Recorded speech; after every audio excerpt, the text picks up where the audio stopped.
U.S. stocks opened to losses on Friday as relations between the U.S. and China soured again, renewing fears of a trade war.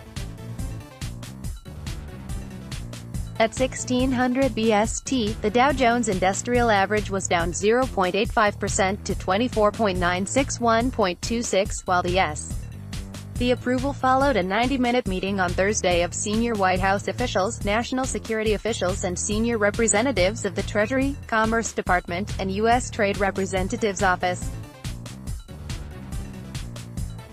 A formal announcement revealed that the U.S. would impose 25% tariffs on more than 800 Chinese products worth more than $50 billion on the 6th of July.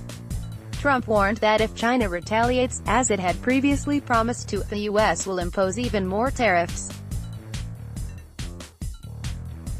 The president said the tariffs were essential to preventing further unfair transfers of American technology and intellectual property to China, which will protect American jobs. David Morrison, senior market strategist at GKFX, said that concerns about rising trade tensions come on top of the quarterly expiry of U.S. stock index futures and options, something that can often lead to a spike in volatility. Meanwhile, IG analyst Joshua Mavini said, Trump is clearly used to getting things his own way, yet with his decision to fight on all fronts on trade, we are essentially seeing him bet the house on the notion that the likes of China, the EU and Canada will eventually cave into his demands. On the corporate front, on the macroeconomic calendar, manufacturing activity in the New York Fed's jurisdiction unexpectedly improved in June, according to data released on Friday. The New York Fed's Empire State Index rose to 25 from 20.1 in May, surpassing expectations for a reading of 18.8 and hitting the highest level since October.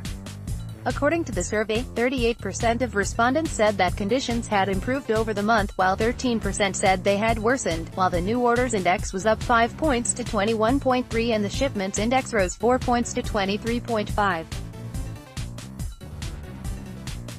Elsewhere, U.S. industrial production fell unexpectedly last month as manufacturing output more than gave back April's gains as motor vehicle assembly lines ground to a halt.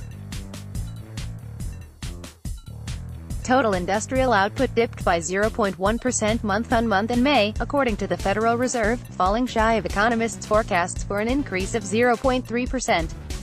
Lastly, U.S. consumer sentiment improved more than expected in June, according to a reading from the University of Michigan.